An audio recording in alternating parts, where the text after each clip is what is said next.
Hello and welcome back to episode 91 of Take to the Skies, St Albans FC. We're back for the new season in the Championship.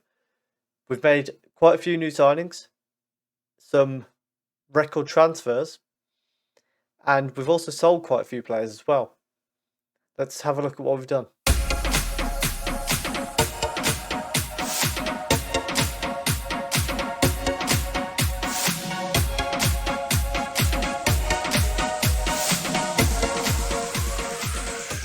So first up, we've got our outgoing players, and the first one is Joseph Anang, our goalkeeper, who's actually gone to Chelsea for £120,000. Now that he's worth 1.8 million, I kind of wonder why we've let him go for that. But on the flip side, he wasn't really playing for us. I can't see that he's going to be playing for Chelsea. Not really that bothered about letting him go. Next up, we had Ada Mensah leaving, and this was one that I wasn't sure on when it was all happening. Yeah, we had him on loan 2 seasons ago, our first year in the Championship, 28 appearances. Then we had him come in on a free transfer. But Hull came in for £450,000, and I couldn't really justify saying no to it because he's not a first name on the team sheet every week, particularly not with some new signings that we've made. So I thought, well, he's not going to be playing for us week in, week out. Yes, it's another Championship team, but I think £450,000, we've invested it and it's worked better off for us. Then we had Liam Howell leave us. He was a youth goalkeeper, only came in 2 years ago. Never made an appearance. He had about 2.5-star potential, and he's been part of a part exchange for a player that we'll come to shortly with Dundee. And after a long career with us, Wellington Louise has left us. He's been with us since 24-25 when we were still in the National League, but then he never really got game time in League One.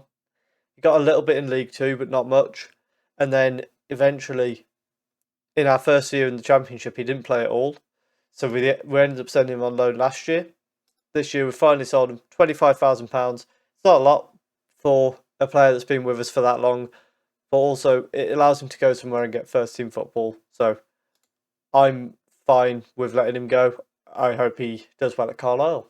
Then we have Elliot Donaldson. Now, of course, we bought him in last season for what was at the time a record transfer, £175,000. He only played 10 times for us. And in those 10 games, he had an average rating of 6.5. So we sold him for £215,000. So we've got a profit on him. And I don't know, it was a weird one with him. He just never really seemed to be good enough. Although he looks decent. He's gone to Doncaster, which are in the league below us. And I think that just might kind of be his level without trying to sound harsh. I don't think he's up to the Championship standard at the moment. So off he's gone. Next up, Bobby Bradford has left. He's gone to Charlton, who of course were just relegated back down to League One. £72,000 for him. He's been with us for a few years. We get a slight profit on him compared to what we bought him from Peterborough for. About just under £30,000 profit. Again, he was a player who did well for us in his first couple of years with us in League One and the Championship. But then we kind of got better defenders. There just wasn't really a place for him anymore. And then the big sale. Euron Sharp has left us to go to Stoke. This looks very strange at this stage. He's gone for £650,000, which is why he's gone. Because I didn't feel we could turn that down. We negotiated it up to that from 500,000. He's not scored that much for us. 15 in League One, but then 4 and 11 in the Championship. Maybe he's not getting service, but in the Championship it was more about his assists. 10 assists there for him last season. But I took a chance. I had a couple of options. We brought in 2 new strikers. I thought we're kind of overloaded on strikers. Unfortunately, we haven't kept Davani. He had his contract expire with Birmingham, but before we were allowed to try and offer him a contract, he already agreed to go to play for, I think it's Orlando in the MLS. So we were never given the chance to try and offer him a contract. They won't loan him to us. And unfortunately, we have lost Davani, but hopefully the two strikers that we've brought in will be enough to replace Sharp and Varney. So the first of our new signings is one of the men that I'm hoping will be replacing those strikers, and it's Harvey Flint. He's come in on a free transfer from Rangers, and he looks very good. Quite good finishing. He looks relatively similar to Varney in some ways, stats-wise. 5'8", but he's got the good finishing, got good dribbling, good first touch. As an advanced forward, the only thing missing really is passing and work rate, but I think everything else might mean he's still going to get goals, and hopefully that will be the case. But we'll see how he progresses. He's already worth 2.8 million, so it does seem like a good investment at this stage. Then we have the first of 3 youth players that we've snagged from Premier League teams in Sidi Sidibe. He's come in from Chelsea, and he's a holding midfielder, can play in centre mid.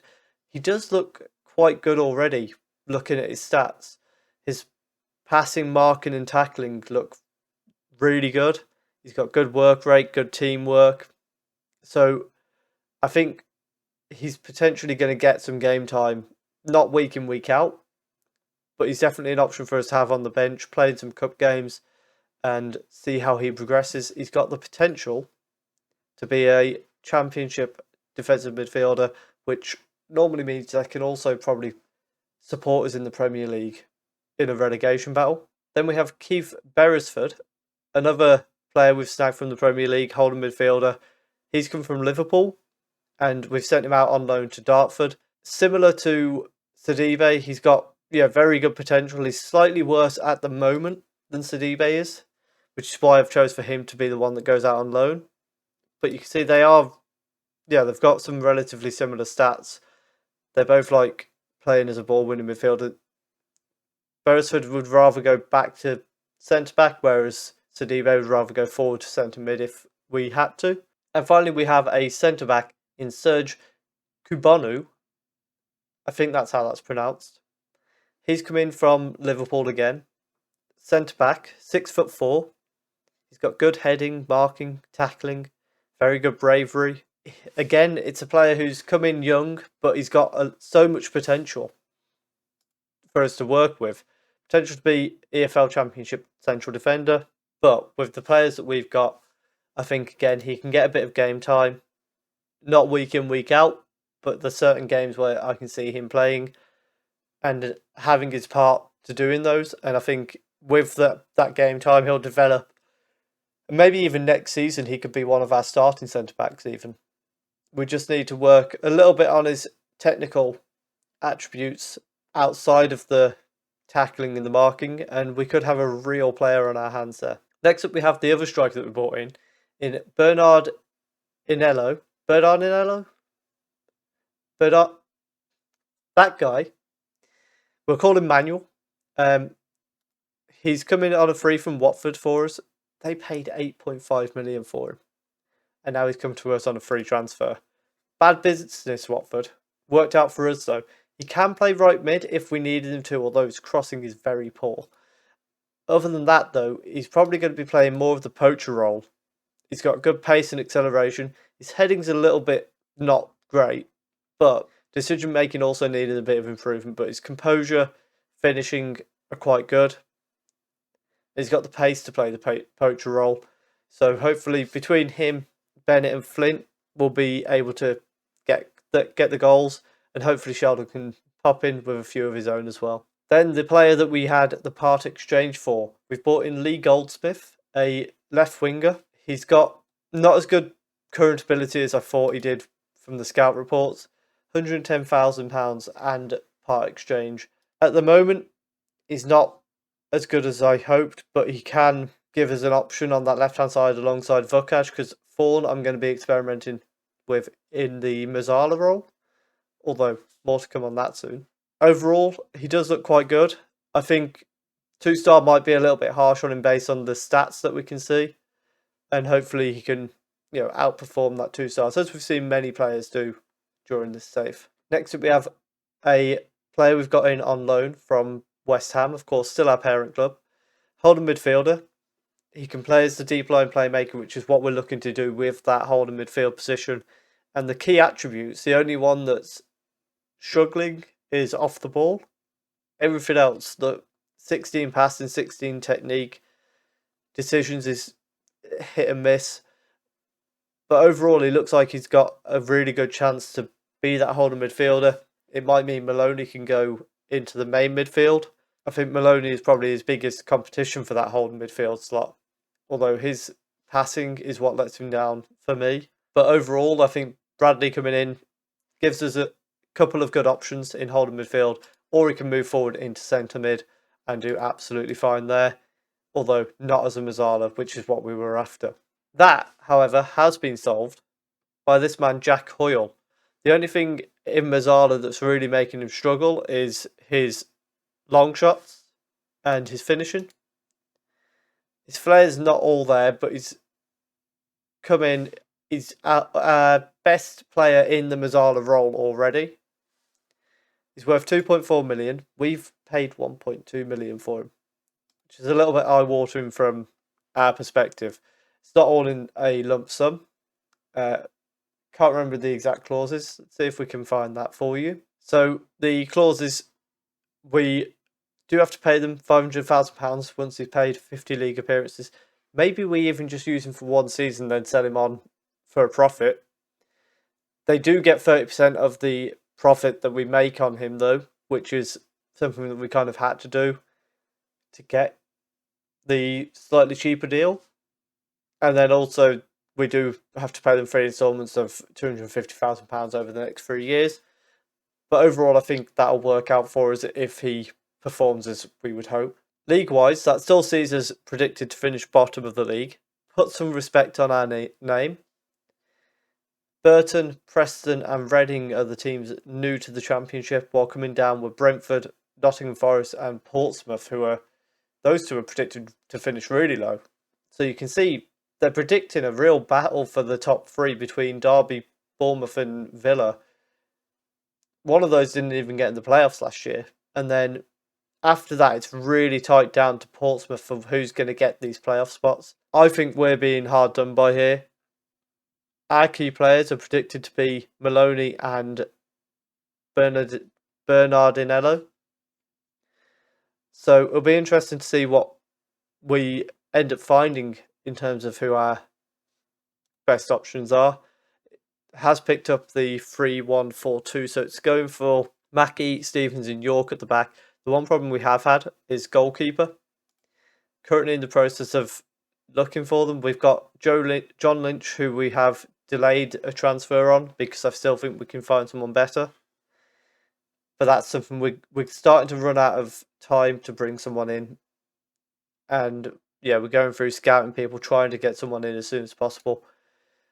Finances, we've got £400,000 to spend and about 10,000 on the wage budget. So hopefully we can get someone in. I will keep you updated if we do. But for now, let's head into the first game of the season, away to Newcastle. And the lineup for the game against Newcastle, we've got Galdi in goal, Mackie, Stevens and York as the back 3, with Maloney as the holding midfielder. Higgins, Bradley, Hoyle and Fawn make up the middle 4, and then Manuel and Flint are the front 2. Throwing on the left for Newcastle here, which is headed away by Bradley. It's collected by Dyer though, and then Wilson plays it forward to Praxedes. Wilson sends it out to Lindman, and Bradley gets in a tackle. Maloney gets in a tackle. Bradley then plays it out, but it's intercepted by Dyer. Wilson plays it down to Moises on the wing. Cross goes in. Stephens heads away. Higgins heads it away as far as Wilson, who sends it back into us. Praxedes trying to get space here. Gets into the box. Cross into the box, and York clears it away. And then Higgins and Bradley manage to get away. Manuel's collected it. Can he go past his man? He can. He's one-on-one with the keeper. And he scored on his debut on the counter-attack. St Albans lead 1-0. And what a goal it is for Manuel to get himself off the scoring books. Just absolutely does his man. Nothing they can do. And then brilliant finish past the keeper. What a start for Manuel. And 1-0 to St Albans. Another throw in on the left here. Moises gets it in. York. Oh dear. Oh dear, that was some dreadful defending. As we've basically headed it further into the box for them, and Lindemann has put it into the back of the net. And nothing Gowdy can do about this. Moises sends it in. Praxis manages to win the first header. And then I think Elliot wins the header because York and Mackie just aren't ready for it. Throwing on the left here, Fawn doesn't manage to get it to Flint, but Bradley brings down the clearance.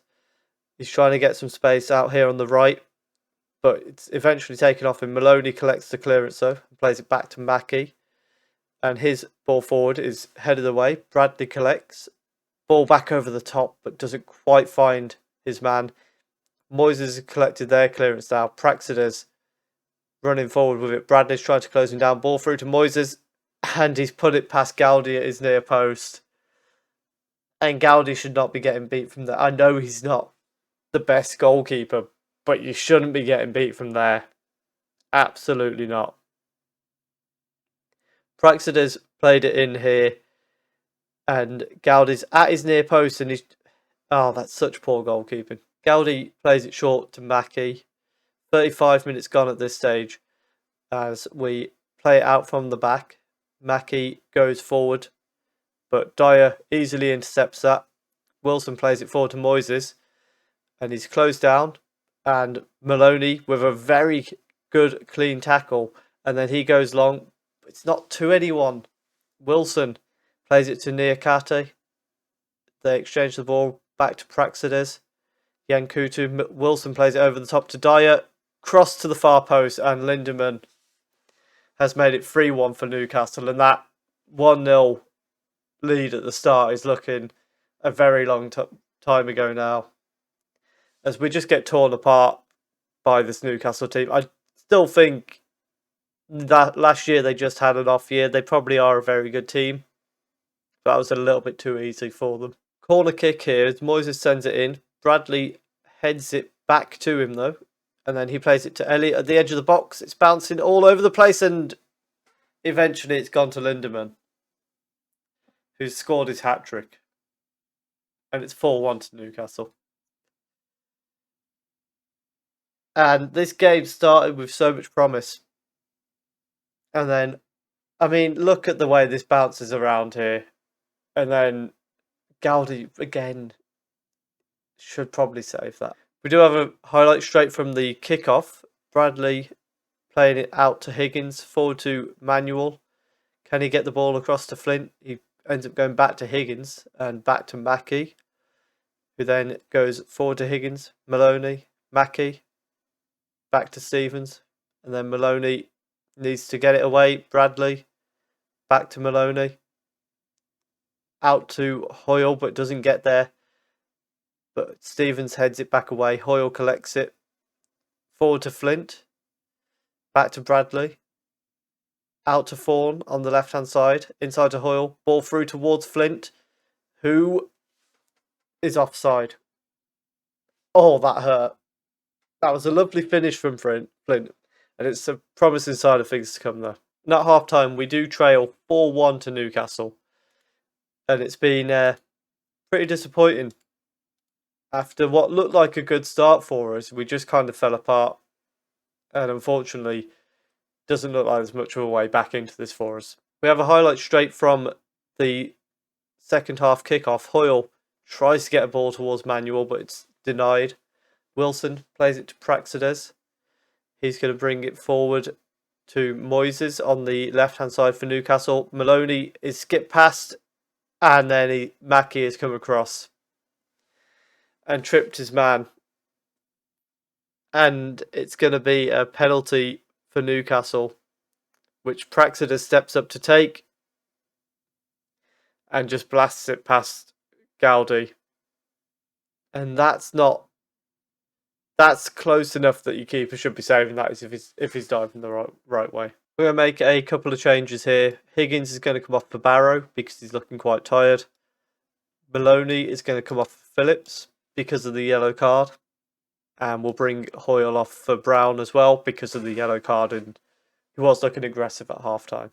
Cross from the left-hand side there has been headed away by York to Flint, who just gives the ball straight back to them in the worst way possible. Niakate back to Wilson.